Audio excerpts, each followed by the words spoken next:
Auto वाले की सच्चाई। एक छोटे से नगर में शिवा नामक ऑटो वाला अपनी पत्नी और पुत्र के साथ रहता था। वो घर से थोड़ा गरीब था, हर दिन ऑटो चलाता था और अपने परिवार का पालन पोषण करता था। एक दिन ऑटो चलाते हुए वो शहर में बैंक के पास रुकता है।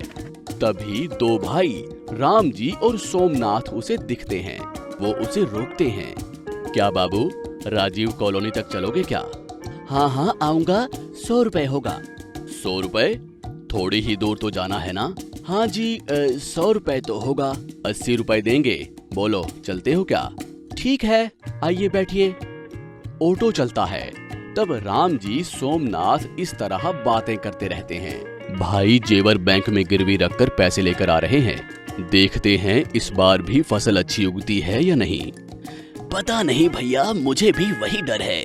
पिछले वर्ष भी वर्षा नहीं होने के कारण फसल नहीं उगा सके। इस बार भी वर्षा नहीं हुई तो हम कर्ज में डूब जाएंगे। हाँ भाई, पता नहीं क्या हो रहा है, कुछ भी समझ में नहीं आ रहा है। हमारे पास कोई दूसरा आधार भी तो नहीं है। फसल उगी तभी बच्चों को पढ़ा सकते हैं, नहीं तो उनकी पढ़ाई भी रुक जाएगी। देखते हैं भैया, अपना भाग्य कैसा होगा। फिर भी ये पैसा पूरा नहीं होने वाला, फिर से कर्ज ही लेना पड़ेगा। बाबू, हमारा कॉलोनी आ गया, यहीं ऑटो रोको। यही है क्या आपका कॉलोनी? ठीक है, उतरिए, पैसे दीजिए। ये लो बाबू। उसके बाद ऑटो वाला चला जाता है, लेकिन सोमनाथ जी अपना बैग ऑटो में ही भूल जाते हैं। थोड़ी दूर जाने के बाद उन्हें बैग याद आता है। ओहो भैया, बैग तो उसी ऑटो में रह गया, उसमें तो अपने सारे पैसे थे भैया। अरे, ऐसे कैसे भूल गए? वो ऑटो तो चला गया। अब क्या होगा पता नहीं। वो ऑटो वाला कैसा होगा? अब क्या करें, पूरे जेवर गिरवी रखकर लाए थे पैसे। मुझे माफ करो भैया, मैं बातों ही बातों में पढ़कर भूल ही गया बैग को। अब पता नहीं वो ऑटो वाला बैग वापस देगा या नहीं। आजकल वैसे भी लोग कितने ईमानदार बचे हैं, उसमें भी ये ऑटो वाले पे विश्वास कैसे करे? हाँ भाई, पता नहीं अब क्या होगा। दोपहर होने पर भोजन करने के लिए शिवा अपने घर जाता है। तब ऑटो में उसे एक बैग दिखाई देता है। उसे खोलकर देखता है तो उसमें पैसे होते हैं। अरे, ये बैग किसका होगा? इसमें पैसे भी हैं। अब इसका क्या करूं? इतने में शिवा की पत्नी आती है। ये बैग किसका है जी? इसमें क्या लेकर आए? इस बैग को हमारे ऑटो में कोई भूल गया है। इसमें क्या है? बहुत पैसे हैं और कुछ चिट्ठियाँ भी हैं। पैसे? घर के अंदर आओ, कोई भी देख ना ले इसे। इस विषय पर किसी को बताना नहीं कि कोई हमारे ऑटो में पैसे भूल गया है। हम उन पैसों को कहीं छिपा लेंगे। क्या? उन पैसों का हम उपयोग करेंगे? अकल है क्या तुझे? इस तरह दूसरों का पैसा हम उपयोग नहीं करते, ये पाप है। हाँ, अपने भाग्य के कारण ही वो पैसे हमें मिले हैं, इसलिए वो अपने ही हैं। उसमें हमारी गलती क्या है? तुम थोड़ी देर चुप रहोगी क्या? हाँ, मेरा ही मुंह बंद किया करो हमेशा। आपको तो कमाना आता नहीं, मिले हुए पैसों को भी छिपाना नहीं आता तुम्हें। अब तुम्हें कौन सुधारे? छी छी छी छी छी, दूसरों के पैसे हम कैसे रख सकते हैं? अपनी मेहनत की कमाई से ही हमें खाना चाहिए।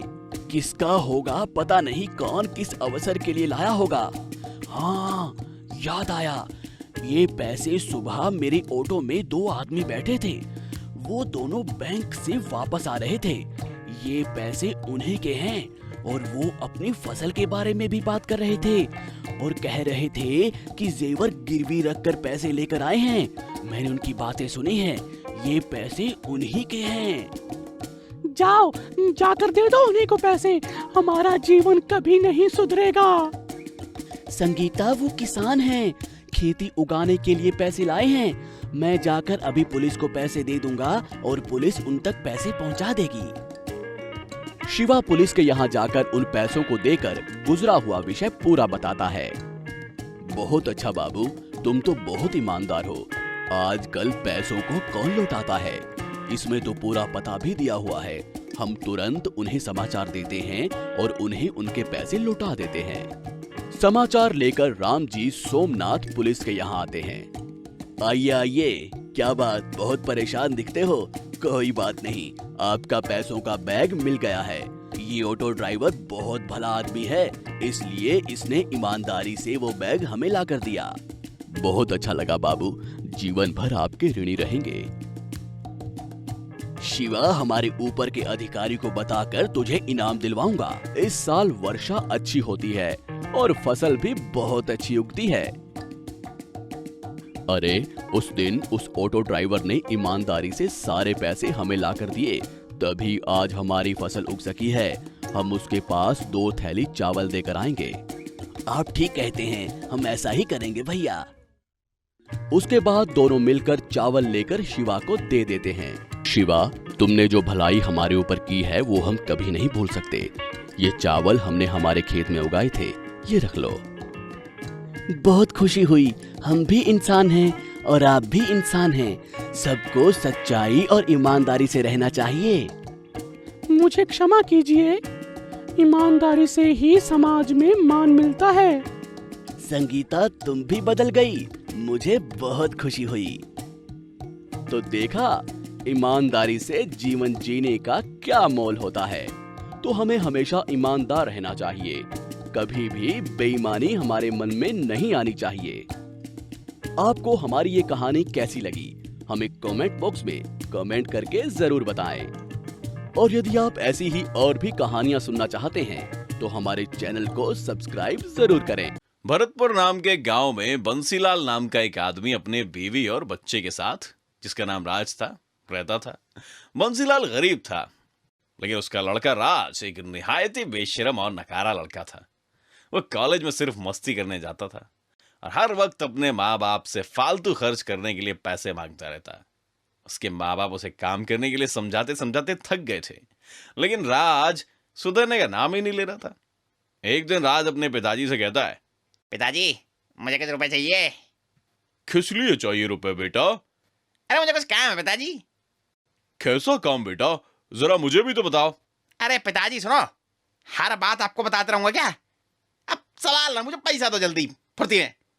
राज वो पैसे लेकर अपने दोस्तों के साथ मौज मस्ती करके खर्च कर देता है। फिर एक दिन राज और उसके दोस्त बाजार में एक मोबाइल की दुकान से आगे जा रहे थे, तो वो देखते हैं कि एक नया रवेरा मोबाइल लॉन्च हुआ है। राज का दोस्त बिरजू उससे कहता है, अरे राज, देख रहा है नया मोबाइल लॉन्च किया मार्केट में, बहुत ही अच्छा दिख रहा है। ये मोबाइल अगर मिल जाए तो तुम्हारी सौगंध मजा आ जाए, क्या कहते हो? इसमें कौन सी बड़ी बात है, कल ही खरीद लूंगा मैं। शाम को ही राज अपने माँ बाप के पास जाकर कहता है, पिताजी, मुझे 50,000 रुपए चाहिए, कुछ काम है। अरे बाप रे, इतने रुपए किस लिए चाहिए बेटा? मुझे लेटेस्ट मोबाइल लेना है पिताजी, जिसमें लेटेस्ट वो फीचर आया है, क्या बोलते हैं पता नहीं, अभी बाद में पता करेंगे। लेकिन इतने रुपए का मोबाइल लेना जरूरी है क्या? इतने रुपए तो मेरे पास नहीं है बेटा। अरे क्या पिताजी, एक ही बेटा हूं आपका, सगी संतान इकलौती, इतनी भी ख्वाहिश पूरी नहीं कर सकते हो क्या आप? ठीक है बेटा, मैं कल सुबह तुम्हें रुपए देता हूं। राज वहां से चला जाता है, लेकिन ये बात सुनकर उसकी माँ पिताजी से कहती है, अजी सुनिए, इतने रुपए तो हमारे पास नहीं है, फिर कहाँ से देंगे आप राज को? कल बैंक में जमीन गिरवी रखकर लोन ले लूंगा, एक ही तो बेटा है। दूसरे दिन पिताजी गांव के बैंक में जाते हैं और 50,000 रुपए का कर्जा लेकर राज को दे देते हैं। राज तभी जाकर नया मोबाइल खरीद लेता है और मोबाइल से सेल्फी निकालता रहता है। तभी उसके दोस्त वहां आते हैं, अरे राज, क्या बात है, नया मोबाइल, ये वाह यार, मजे है तुम्हारे तो। अरे ये कौन सी बड़ी बात है, आम बात है अपने लिए।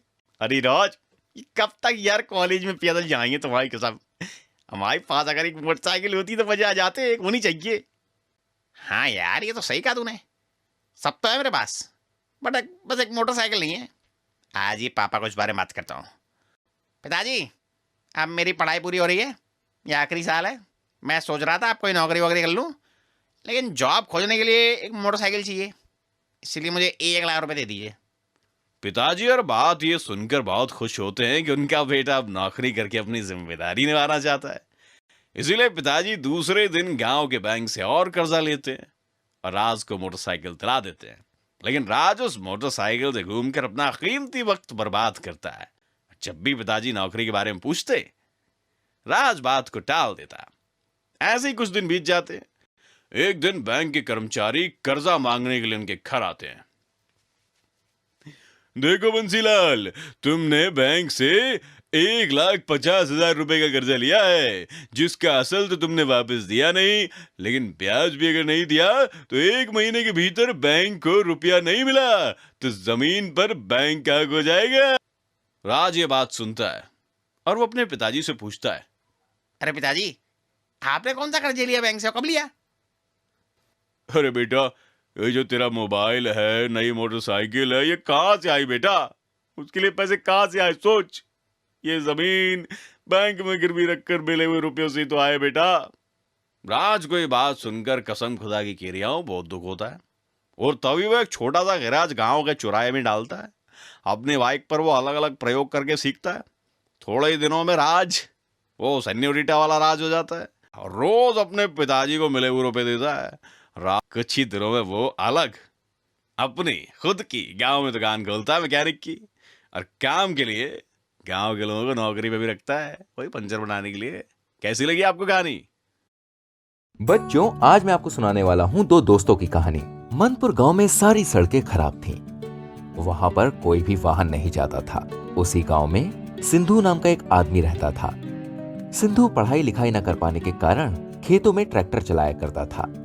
एक दिन सिंधु का दोस्त बंता बोला, यार सिंधु, हमारे गांव में एक भी बस नहीं आती यार। चल एक काम करते हैं, बस चलाते हैं। इससे हमें बहुत सारे पैसे मिलेंगे, हाँ, और लोगों की आने जाने की तकलीफ भी दूर हो जाएगी।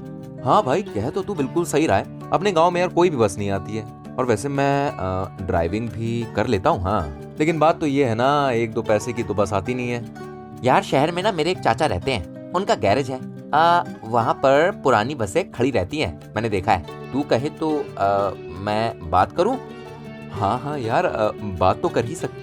खरीदना ना खरीदना तो अलग बात है, और यहाँ पर बात गांव की भलाई की भी है। तो एक काम करेंगे, चंदा इकट्ठा कर लेंगे, ठीक है? इसके बाद सिंधु और बंता के चाचा के पास जाते हैं बात करने के लिए। चाचा बोलते, सिंधु बेटा, तुम्हारे इरादे तो नेक है ना? पुरानी बस और मंदिरपुर गांव की सड़कें तुम समझ रहे हो ना? अगर बस का टायर ट्यूब खराब हुआ तो बहुत खर्च होता है। सिंधु चाचा की बात समझ जाता है और वो गांव के सरपंच के पास आता है। सरपंच साहब, मैं क्या सोच रहा हूँ कि गांव की सड़कें ठीक करवा दो और गांव की जनता से चंदा लेके बस लगवा दीजिए। सरपंच हंसते हुए कहते हैं, है तो तू गरीब किसान का लड़का, लेकिन तेरी बातों में दम है। चल ठीक है, मैं कल पंचायत बुलाता हूँ, देखता हूँ क्या होता है। दूसरे दिन पंचायत बैठती है। गांव के लोग आते हैं। सरपंच कहते हैं। सरपंच की बात सुन के वहाँ पर मौजूद एक व्यक्ति कहता है, हम तो साइकिल से चले जाते हैं, हमें नहीं चाहिए बस। बाकी लोग कहते हैं, हम कोशिश करेंगे। कुछ लोग कहते हैं, पता नहीं क्या नाटक है ये, क्या कर रहे हैं ये। सिंधु और बंता सरपंच के पंचायत में बुलाने के बाद अगले ही दिन से चंदा मांगने निकल पड़ते हैं। सिंधु कहता है, ताई, ताई, मदद करो गांव की भलाई के लिए। सिंधु और बंता में कभी फुकनी पड़ती है तो कभी चिमटा। उन्होंने सोचा भाई ऐसे तो नहीं चलेगा, गांव की औरतें चंदा देने को राजी नहीं हैं। तभी सिंधु को एक तरकीब सूझती है। सिंधु कहता है, भाइयों बहनों, जो चंदा देगा उसे हर महीने 10 किलो आलू फ्री मिलेंगे। फिर क्या भाई, आलू के लालच में गांव वालों ने बंता और सिंधु को खूब चंदा दिया, जिसकी मदद से उन्होंने एक पुरानी बस खरीद ली और बंता की चाचा की मदद से उसे बिल्कुल नई जैसी कर दी। सिंधु कहता है, बंता, हमारी बस चलने लायक हो गई है और अब मैं बस चलाऊंगा।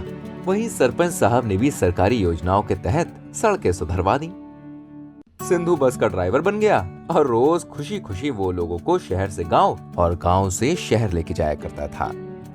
एक दिन जब सिंधु जा रहा था तो उसने देखा रास्ते में कोई व्यक्ति गिरा हुआ है। अरे रे काका, तुम यहाँ सड़क पे कैसे गिर गए? अरे बेटा, अच्छा हुआ कि तुमने मुझे देख लिया। मैं साइकिल चला रहा था और तेज धूप की वजह से चक्कर खा के गिर पड़ा। मुझे माफ कर दो बेटा, मैंने उस दिन तुम्हारी बस चलाने वाली बात को काटा था।